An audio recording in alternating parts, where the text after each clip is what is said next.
salam. Nah, satu pertama fatwa itu sifatnya rekomendasi. Ya, namanya rekomendasi, tahu sendiri. Rekomendasi apa? Kemudian salam nama agama. Itu kan praktik baik untuk menjaga toleransi. Tidak semuanya harus dikaitkan dengan hal ikhwanubudiyah. Jadi jangan dilihat dari sisi teologis lagi, tapi ada sisi sosiologis yang juga harus dipertimbangkan. Bahwa ini menjaga dan saling menghormati antar sesama umat beragama. Apakah iya kemudian kalau saya misalnya yang muslim menyampaikan salam agama lain kemudian keimanan saya terganggu, atau sebaliknya yang non muslim kemudian mengucapkan assalamualaikum kemudian keimanannya berpaling? Kan tidak gitu loh. Jadi sesimpel itu loh. Shalom bagi kita semua dimanapun kita berada saat ini. Kiranya kita semua tetap berada dalam keadaan sehat dan apapun yang merupakan aktivitas kita sepanjang hari ini. Kiranya Tuhan Yesus memberkati dan kembali berjumpa lagi di channel kesayangan kita ini, yaitu Gereja YouTube. Terima kasih buat teman-teman semua dan juga para sahabat yang sudah mendukung perkembangan channel ini dengan setia. Dan kiranya kita tetap menggunakannya untuk menjadi berkat bagi semua orang. Nah, teman-teman, pada video kali ini saya membagikan kepada kita semua satu video yang menarik untuk dibahas dan menarik untuk kita luruskan. Sebelum mendengarkan video ini, ada baiknya saudara sediakan kopi atau gorengan maupun cemilan untuk lebih enjoy saat mendengarkan hasil dari video ini. Karena video ini sangat luar biasa, dan pastinya saudara akan diberkati tanpa berlama. Lama saya akan ajak saudara gereja YouTube untuk menonton terlebih dahulu video berikut ini. Selamat menyaksikan. Warahmatullahi wabarakatuh. Salam Nusantara, salam sejahtera untuk kita semuanya. Salam, Om Swastiastu, Namo Buddhaya, salam kebajikan, rahayu. Saudara-saudaraku yang saya cintai, saya banggakan dimanapun berada. Itu tadi adalah komentarnya Menteri Agama Gus Yakut terkait dengan pernyataan kontroversinya Majelis Ulama Indonesia yang belum lama ini membuat fatwa bahwa mengucapkan salam lintas agama katanya haram, katanya toleransi yang berlebihan. Dan salah satu petinggi MUI yang namanya Khalil Nafis bahkan mengatakan agar seluruh umat Islam wajib mentaati fatwa MUI tersebut. Aduh, Kang Khalil, Anda punya otoritas dari siapa, punya mandat dari mana mewajibkan umat Islam untuk mentaati fatwa Anda itu? Jangan lebih lah. Anda itu bukan hanya lebih, itu terlalu kemacon. Cara wong Banyumasnya kemacon sampean ya. Loh, kelas MUI itu kan tidak lebih dari ormas agama. Tadi Anda dengar nggak ini pernyataan Menteri Agama? Loh, Menteri Agama saja tidak pernah memfatwakan begitu. Anda berani-beraninya hanya seorang ketua MUI. Menteri Agama tegas tadi mengatakan bahwa itu hanya sifatnya rekomendasi. Tahu nggak maknanya? Sifatnya apa? Maksudnya? Maksudnya adalah itu rekomendasi. Bisa dipakai, bisa tidak. Ya itu yang benar begitulah. Jadi tidak harus ditaati. Ngapain? Siapa yang nyuruh? Aturan dari mana? MUI fatwanya harus ditaati oleh seluruh umat Islam. Sorry teman ya. Kemacon. Kayak merasa paling itu sikap-sikap merasa paling benar sendiri itu. Sikap-sikap intoleran. Ayo, Menteri Agama saja membuat keputusan, contohnya yang sudah kemarin saya sebutkan, penetapan hari raya misalkan, atau sholat ya hari raya atau tanggal 1 Ramadan juga mewajibkan seluruh umat Islam harus taat patuh dengan keputusan Menteri Agama. Juga silakan yang mau pakai bareng dengan keputusan pemerintah ya silakan, enggak juga nggak apa-apa. Ini kok Menteri MUI kok fatwanya minta ditaati, lebih Khalil Nafis Makanya lah saya usulkan bubarkan saja MUI itu, hanya bikin ribut saja, bikin gaduh saja. Kerukunan umat beragama sudah terjalin dengan baik selama ini. Banyak elemen baik dari institusi pemerintah maupun yang di luar berjuang mati-matian untuk membangun keharmonisan, kerukunan antar umat beragama. Kita punya konsep ukhuwah Islamiyah, ukhuwah Watoniyah, ukhuwah Basyariyah, ya, kerukunan antar umat beragama, antar sesama anak bangsa, bahkan antar sesama manusia itu sudah sekian tahun kita perjuangkan mati-matian demi terjalinnya kerukunan antar kita semua warga di Indonesia, karena punya konsep Bhinneka Tunggal Ika. Karena Indonesia bangsa yang terdiri dari banyak sekali perbedaan, beda agama, suku, budaya. Maka upaya-upaya toleransi, upaya mendamaikan, merukunkan itu memang harus dilakukan secara terus-menerus agar bangsa ini bisa damai dalam perbedaan-perbedaan ini. Kok malah mau dirusak sama MUI? Itu menurut saya merusak fatwa MUI itu, merusak kerukunan umat beragama di tanah air, merusak Bhinneka Tunggal Ika. Makanya benar kata Pak Yakut tadi, Gus Yakut, jangan selalu melihat dari sisi teologis yang itu penglihatannya berbeda-beda antara satu kelompok dengan kelompok yang lain, pemahamannya berbeda-beda. Maka lebih baik melihat ini dari sisi sosial.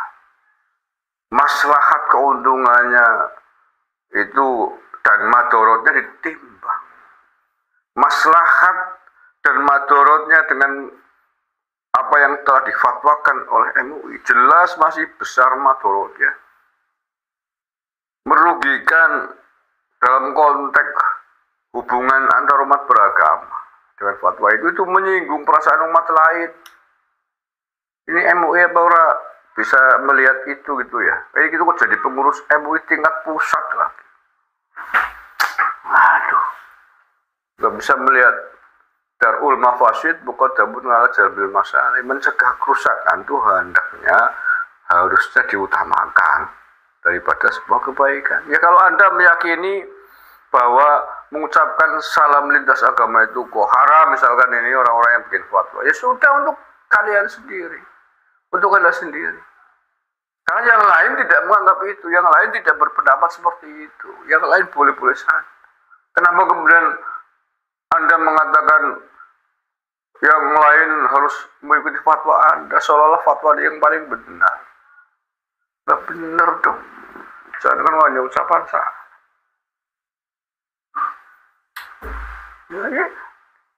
Ya, kepercayaan, keyakinan terhadap Tuhan Yang Maha Esa, seluruh agama pasti punya keyakinan. Masing-masing merasa Tuhannya, ya, cara beribadah menyembah Tuhannya yang paling benar. Seluruh umat beragama, tidak ada Islam apapun agamanya, pasti punya keyakinan bahwa cara mereka, cara masing-masing menyembah Tuhan itu yang paling benar. Yang lain salah, pasti punya begitu. Tetapi bahwa ketika Anda mengucapkan itu bahwa seluruh umat Islam, cara menyembah Tuhan, cara berzikir kepada Tuhan, cara beribadah Tuhan harus seperti saya, yang lain salah, yang lain harus ikut saya, itu yang namanya intoleran. Merasa paling benar, menjas yang lain salah. Begitu juga ketika itu dilemparkan kepada umat agama yang lain. Cara menyembah Tuhan yang paling benar adalah menurut agama saya, agama yang lain tidak benar. Intoleran namanya. Jadi itu merusak kerukunan antar umat beragama. Jadi silakan, keyakinan Anda untuk Anda, keyakinan teman-teman saudara-saudara kita yang non-muslim juga untuk mereka. Lakum dinukum waliyadin, yaitu bagimu agamamu, bagiku agamaku. Kan begitu. Dalam sesama muslim punya lana amaluna walakum amalukum. Kayak kurang pegawaian MUI ini. Jadi kalau tadi melihat komentarnya Pak Menteri Agama, jadi ingin berkomentar lagi. Kayak kurang proyek apa MUI apa gimana ya? kurang pegawaian, hal-hal yang tidak populis, yang tidak produktif kok ya dibikin gitu loh. Sebel ya. Wagu tidak lucu, tidak populis, dan cenderung merusak rasa kerukunan antar umat beragama. Ya ini akhir-akhir ini saya mati Majelis Ulama Indonesia kok aneh gitu. Statement-statementnya tidak produktif untuk persatuan bangsa. Kayak kurang pegawaian, cara membangun mas kurang pegawaian. Kayak kurang kerjaan saja. Saya baca ini yang terbaru hari ini Kamis 30 Mei ya, ini yang ditulis oleh Detik. Istimewa Ulama berfatwa titik 2, pengucapan salam berbagai agama bukan toleransi yang benar. Saya baca dulu, itu judulnya ya tadi ya. Istimewa Ulama Komisi Fatwa se-Indonesia ke-7 menghasilkan panduan hubungan antar umat beragama. Salah satu yang diputuskan adalah mengenai hukum salam lintas agama. Hukum salam lintas agama. Penggabungan ajaran berbagai agama, termasuk pengucapan salam dengan menyertakan salam berbagai agama dengan alasan toleransi dan garis miring atau moderasi beragama, bukanlah makna toleransi yang dibenarkan. Demikian salah satu poin keputusan Istimewa Ulama Komisi Fatwa se-Indonesia yang dibacakan oleh Ketua SC yang juga Ketua MUI bidang fatwa Asrorun Niam Soleh hari Kamis 30 Mei 2024. Dalam hasil Istimewa Ulama tersebut, pengucapan salam merupakan doa yang bersifat ubudiyah. Karena itu pengucapan salam harus mengikuti ketentuan syariat Islam dan tidak boleh dicampur adukan dengan ucapan salam dari agama lain. Ucapan salam, mendoakan selamat, apa salahnya? Bro, apa salahnya mengucapkan, mendoakan baik, mendoakan keselamatan kepada umat manusia? Walaupun berbeda agama, agama kita sudah punya ketentuan lakum dinukum waliyadin, bagi agama bagi agama. Apa ini? Masalah ucapan salam berbagai agama yang sudah membudaya, dan itu bagus buat kerukunan antar umat beragama di tanah air ini yang memang multi agama penduduk. Kok tiba-tiba tidak ada angin, tidak ada tiba-tiba ada fatwa beginian. Nah ya, ibaratnya kan begitu. Tidak ada angin, tidak ada kilat. Tiba-tiba ada badai, ada petir. Dan ini yang mengeluarkan Majelis Ulama Indonesia. Ini Majelis Ulama versi mana dulu? Ulama kan macam-macam. Ulama versi NU, ulama versi Muhammadiyah, ulama versi Al-Irsyad, dan lain sebagainya. Yang jelas ini bikin fatwanya. Ini Majelis Ulama Indonesia apa Majelis Ulama Intoleransi? Yang kena lah. Majelis Ulama Indonesia kalau berdiri di atas kepentingan bangsa dan negara, seharusnya membuat fatwa-fatwa yang menyuburkan toleransi, membuat kegiatan-kegiatan yang menyuburkan rasa cinta tanah air, rasa toleransi beragama yang tinggi, moderasi agama yang tinggi. Itu yang mestinya dibuat, diciptakan, diprogramkan secara kontinu dan serius, bukan bikin fatwa-fatwa yang kontraproduktif untuk kepentingan bangsa dan negara. Ini kontraproduktif, ini memecah belah persatuan antar umat beragama menurut saya, menyinggung antar satu umat agama dengan umat agama yang lain. Dan selama ini tidak ada persoalan, tidak ada masalah dengan ini, tiba-tiba kenapa bikin fatwa beginian? Kurang pegawaian, Pak Primen. Karena pegawaian, dengan kurang pegawaian Majelis Ulama. Kesuh aku. Saya bikinkan program, kalau nggak bisa bikin program, bagaimana caranya mendamaikan, caranya merukunkan antar umat beragama? Bikin fatwa kok ya. Nggak mesti, lucu. Kemarin sampai tuh Khalil Nafis mengkritik puluhan biksu Tudong yang singgah, dilayani, disuruh istirahat, disuguh makan minum oleh pengurus masjid sebelum sampai ke Borobudur. Dikritik, katanya itu berlebihan. ulama cap apa sampai ini begitu. Oh kesuk bengono kok. Orang terima bengono kok. Fakta itu. Kayak gitu kok diungkapkan ke publik, maksudnya apa? Dampak buruknya lebih besar daripada positifnya. Lagi pula perspektif Islam juga tidak sama antar tokoh yang satu dengan yang lain. Perspektifnya NU berbeda dengan perspektifnya Muhammadiyah, berbeda dengan perspektifnya golongan yang lain. Ya silahkan pakai perspektif masing-masing. Tapi jangan kemudian cap seolah-olah perspektif itu yang paling benar. Diumumkan ke publik, seolah-olah majelis ulama ini mewakili ulamanya orang Indonesia, seluruhnya enggak. Indonesia terdiri berbagai macam kelompok, di Islam sendiri kelompoknya banyak. Belum lagi di agama lain, maka yang harus dilakukan, ditanamkan adalah bagaimana caranya bisa saling menghargai antara satu kelompok yang satu dengan kelompok yang lain. Jangan dikembangkan menyinggung kelompok yang satu dengan kelompok yang lain. Walaupun antar kelompok seagama sekalipun. Nah ya, apakah lakum dinukum belum khatam memahami itu? Lana amaluna walakum amalukum belum khatam memahami itu.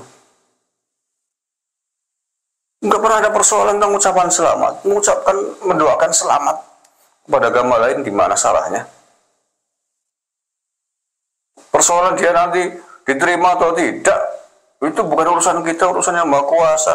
Bukankah Tuhannya umat Islam, umat Hindu, umat Buddha sama saja yang menciptakan kita semua walaupun kita beda agama, sama Tuhannya satu yang menciptakan. Hanya perspektif, cara, konsep, pemahaman, dan penyebutannya yang berbeda-beda, itu urusan masing-masing.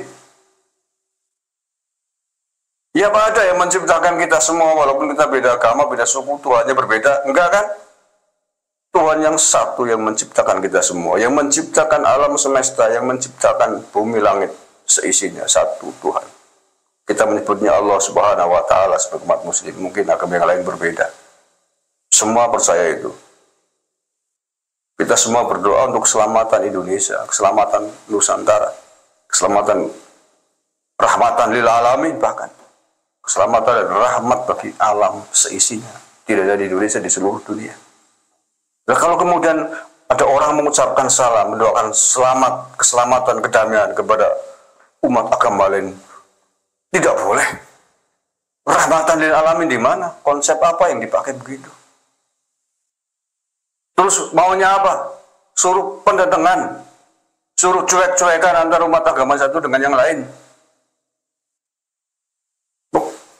Ditimbang itu loh. Berpikir luas loh, Majelis Ulama Indonesia berpikir luas untuk kepentingan bangsa Indonesia. Jangan hanya untuk kepentingan umatnya sendiri. Jangan hanya untuk kepentingan golongannya sendiri. Suwe-suwe nggak mesti bano, kemeletak.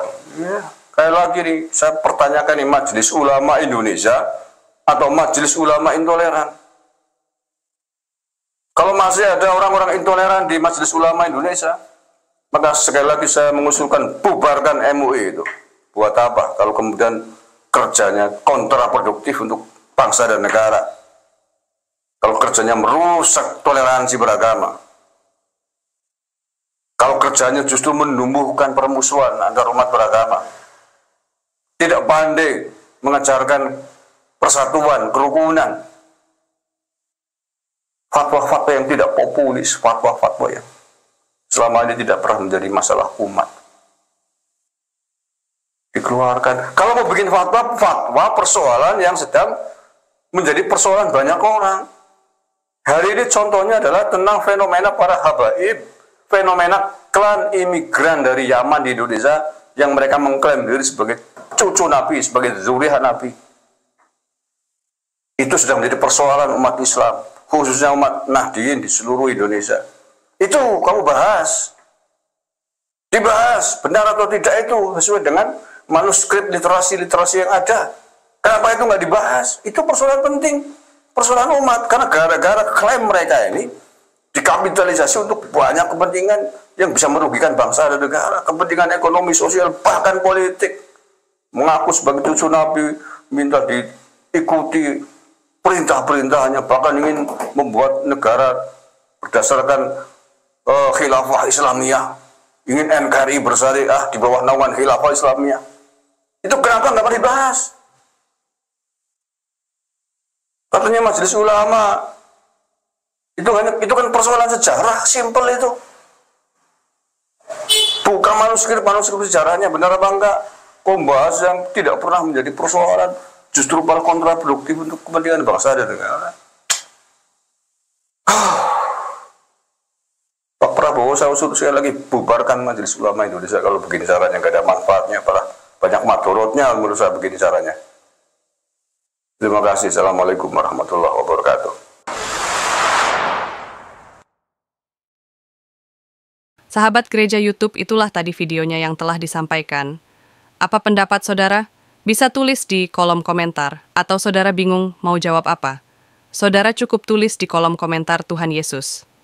Baik, Tuhan Yesus Maha Dahsyat. Itu aja tulis di kolom komentar itu membuat kami tim Gereja YouTube terus semangat lagi memuliakan nama Tuhan Yesus.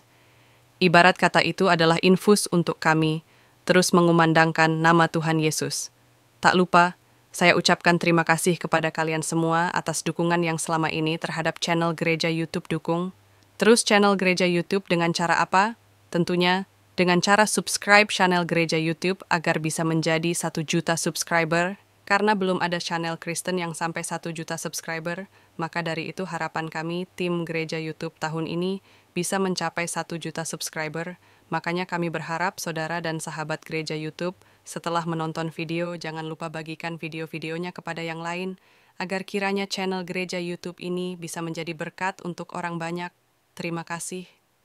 Tuhan Yesus memberkati kita semua. Bapak Ibu yang kami sangat hormati dan kasihi, dalam nama Tuhan Yesus Kristus, beberapa waktu lalu kami telah menyelesaikan pelayanan kami di pedesaan. Kami membuat satu terobosan untuk membuat mobil ambulan gitu ya, untuk transportasi. Di sana kami memang sangat melihat di sana kebutuhan transportasi di desa tersebut. Selain jalannya yang jauh dan curam, terkadang kalau ada peristiwa malam hari atau ibu hamil, mereka kasihan, bingung mau diangkut pakai apa. Maka dari itu kita putuskan bersama tim untuk menggunakan channel Gereja YouTube ini untuk rekan-rekan subscriber bila ingin mengambil bagian untuk pelayanan ini bisa berbagi di rekening yang tertera di atas. Ayo ambil bagian. Kami perkirakan habis sekitar 130 juta karena untuk membeli mobil dan dekorasi ambulan tersebut, apalagi ditaruh oksigen, peralatan oksigen dan lain-lain. Kami memohon dukungan doa, dana dari Bapak Ibu, saudara-saudari penonton Gereja YouTube, orang-orang baik yang rindu berdonasi dalam melakukan atau mengirimkan di nomor rekening yang tertera di bawah ini. Kami berharap Tuhan akan menolong kami dan mencukupkan kebutuhan untuk pelayanan ini. Terima kasih, doa kami selalu menyertai saudara dan pelayanan kita bersama ini. Tuhan Yesus memberkati kita semua. Haleluya.